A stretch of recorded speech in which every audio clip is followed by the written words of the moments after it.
That'll come in handy. Don't know why I never remember to buy one.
Well.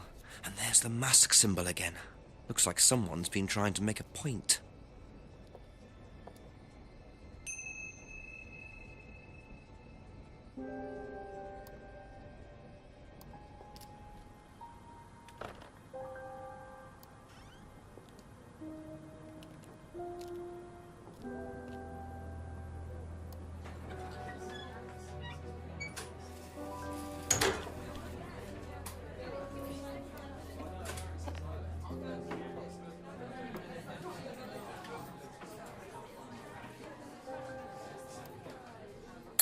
Couple more questions, if that's okay?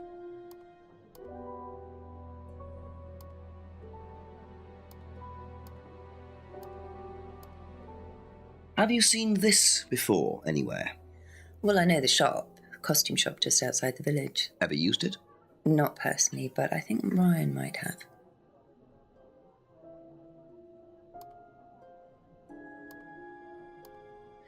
Did you know about Paul's money stealing at Atlas?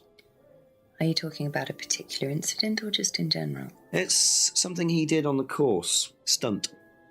And what did he do exactly?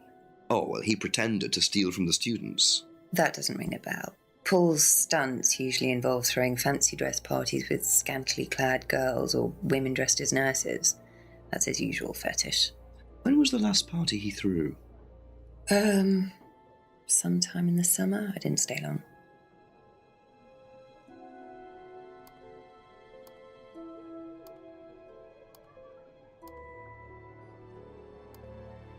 Have you ever seen these? It's Ryan's car. It got vandalised last year. His camera had been stolen, so I took pictures. God, whoever did it made a mess, didn't they? But nobody was prosecuted for it. Not that I remember. The insurance paid out, though.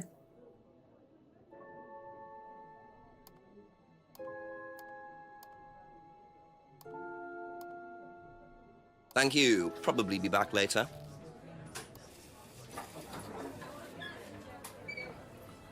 A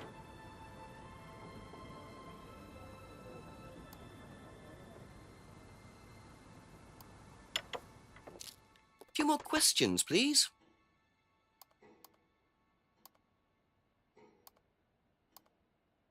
Do you think Emma's criticism of Liam on that last night led to his suicide?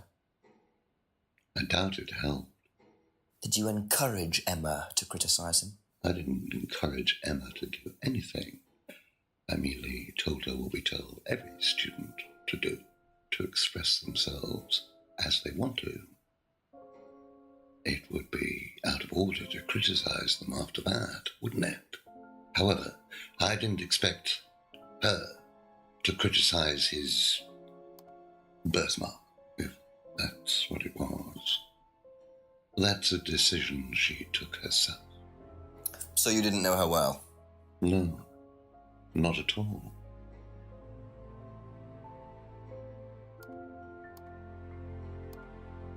Do you know what these are? Yes, that's Ryan's car. Another toy he managed to ruin. It was vandalized sometime last year. Do you know who did it? I don't believe anybody was ever prosecuted for it.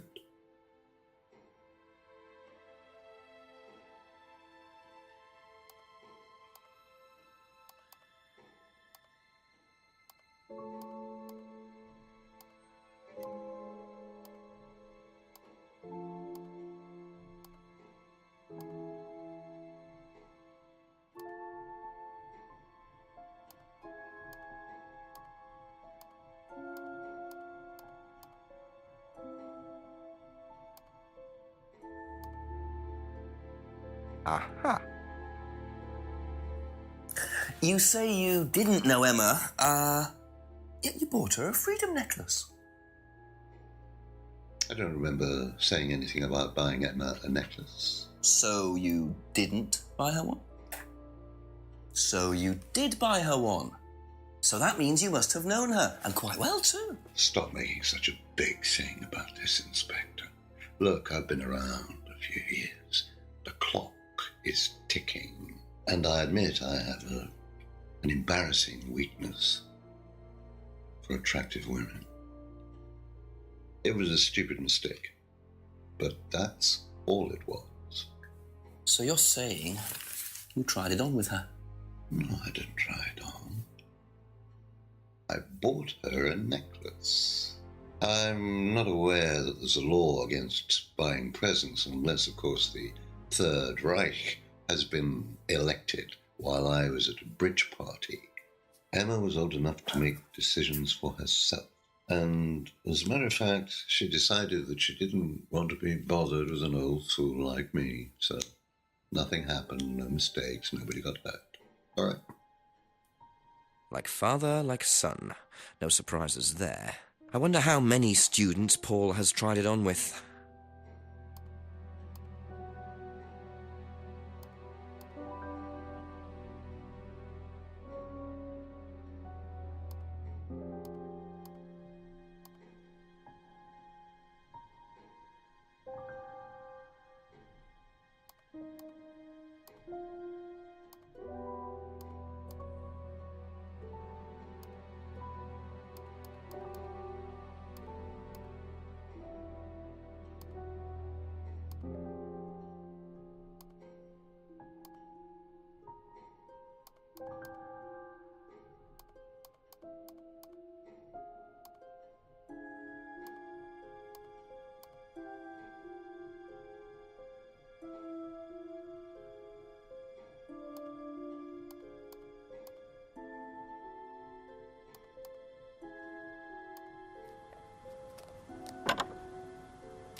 Ask you a couple more things, please.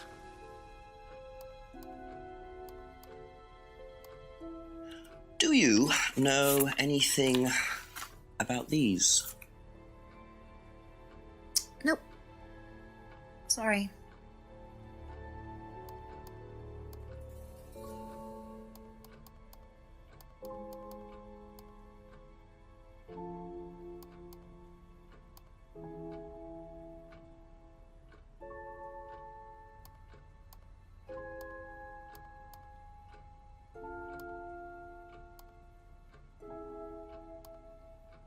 That's all for the moment, thank you.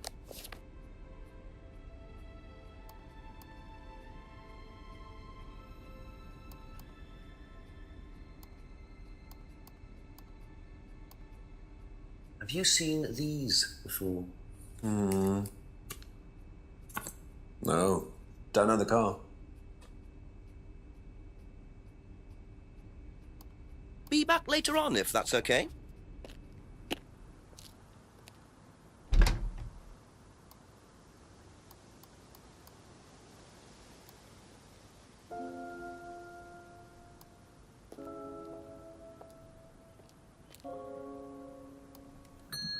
A few more questions, if you don't mind.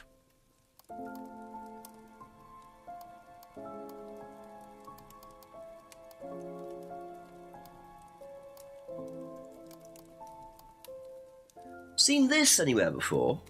Nope. Know anything about these? Nope. Thank you. Probably be back later.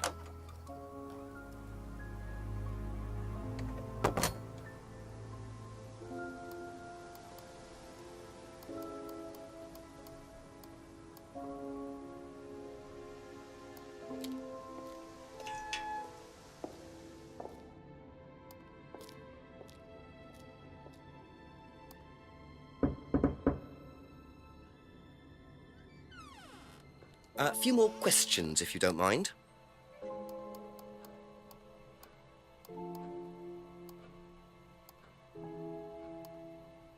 So tell me more about this doll burning. It's a symbolic ceremony we perform every few weeks on the course. What's it about? It's about burning your old personality and finding a new one, a better one. So the dolls are... You.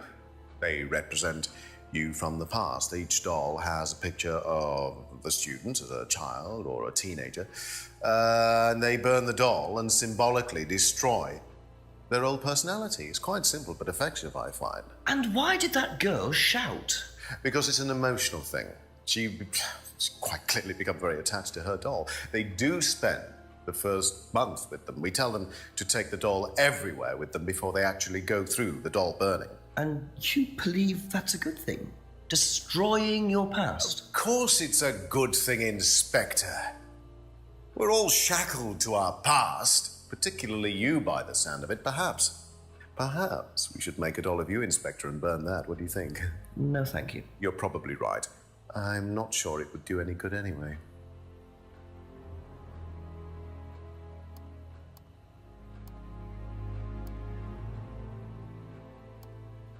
Can you tell me about auto-hypnosis? Now, what would you like to know? Do you use it on the course? We dip into it occasionally, but it's not a major feature of the course. I would say that, well, a minority of the students know how to use it, but the majority wouldn't know, wouldn't have a clue. It's not a requirement of the course. No, not at all. We don't ask people to do things that they're not comfortable with. There's no bribery, no coercion. We're thinking about phasing auto-hypnosis out, actually. What's the reason for that? Well, to be perfectly honest with you, Inspector, it doesn't actually work very well.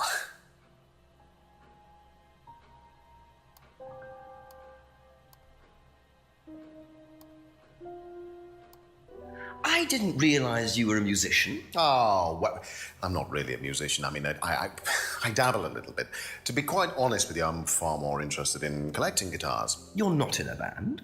Well, I did audition. I did audition a few years ago. When I say a few years ago, of course, I mean about 20 years ago. Doesn't time fly? What band was that?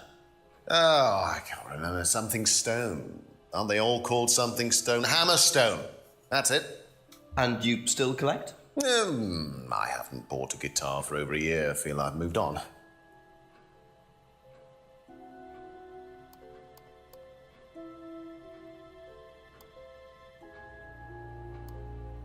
Do you know what this is? Well, I think it's a bag. Is it a bag, Inspector? The shop. Oh, yes, the costume shop. Yes, we used to hire from them. For the course? Well, yes. For the course, at the end of each stage, we have a little party and we ask students to dress up or try acting out being somebody new, their new selves, as it were. Could you explain a bit more? New selves? One of the main elements of the course is learning how to act, how to be whoever you need to be in any given situation. I think you'll agree, Inspector, that business is about being the right person in the right situation at the right time. What it does, it helps them to detach themselves, become somebody new, pretend, you know that kind of thing. It's surprising what a little bit of cross-dressing can do for you, Inspector. You should try it. Not at this stage.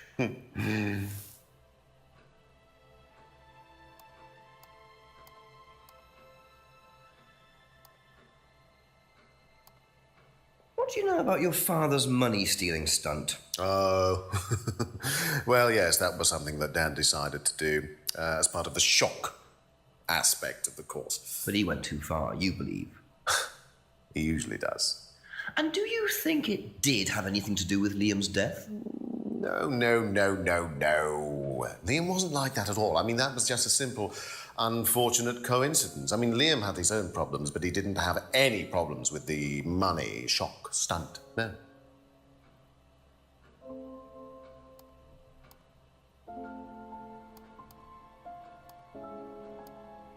What do you know about Emma Bowman criticising Liam before his suicide? I was there. I witnessed it.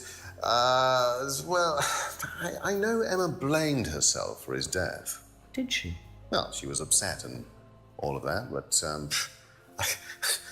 I wouldn't blame her, Inspector. I really don't think she had anything to do with it at all. You don't think? Liam was a very confident person, very outgoing, very strong individual, or so it seemed. I mean, people are free to do what they like. Even something as irreversible as bumping themselves off. Sad though that is, of course.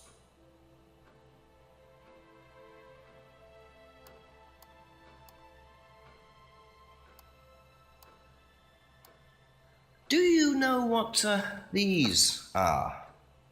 Oh, yes, that's my old car. It was vandalised. I took those for the insurance company. Where did you find those? At the pub. You know who did this? Yes. A girl called Lisa Blint. She was on the course, very strange girl. And why did she write the words devil worshippers all over your car? Well, she was a very strange girl. She had a lot of psychological problems. I'm not entirely sure, Inspector. I mean, she took a dislike to the course for some particular reason. I couldn't quite put my finger on it. And she asked for a refund. I declined. And she decided to spray her disapproval all over my car. Odd thing to spray, isn't it, though? Devil worshippers? Well, she was a very odd girl, Inspector. Maybe she thought it was a way of getting back at us. I've no idea. Did Rebecca know about it? Well, yes, she did, but I wasn't about to unleash Rebecca on her. She can be quite fierce sometimes, you know. And I mean, the girl wasn't vindictive. She had psychological problems. She lives in the village, actually. The run-down house at the end of the lane. Can't miss it. Really? Right, thank you.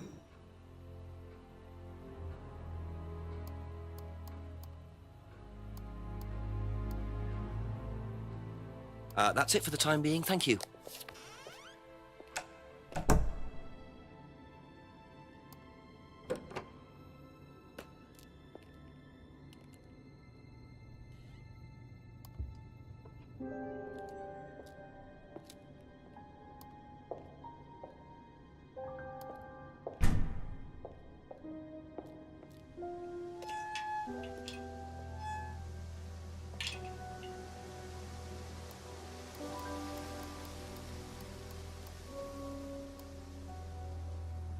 Could that be where Lisa lives? Run-down house at the end of the lane. That's what Ryan said, wasn't it?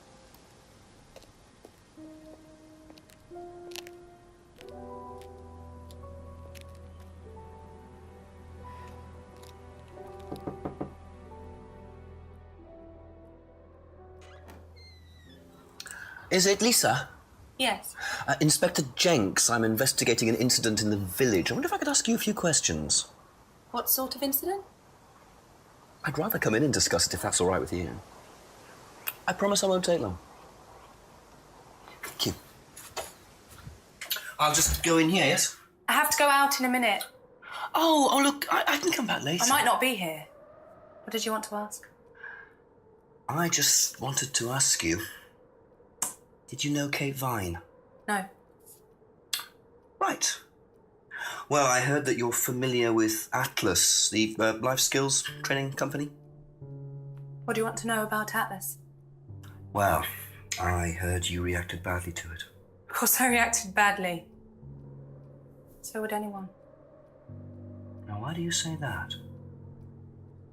Because they're devil worshippers. Devil worshippers. They're making demons appear. They're tricking everybody.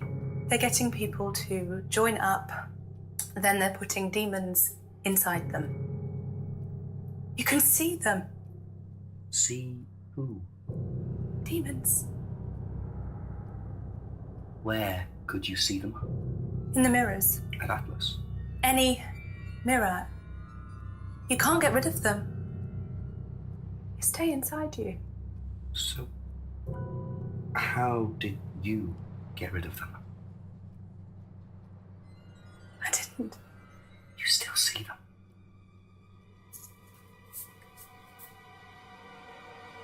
I just don't look. I put all the lights on. I make sure it's all bright. I put them on when I need to look in the mirror.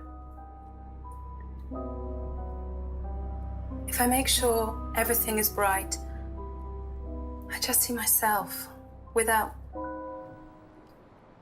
seeing the other person. Who is the other person? She's like me, but older. It's like her eyes sink in. She's all wrinkled, with a wrinkled mouth, like she's dying. And then I realize I'm her. I'm not me anymore. I'm her.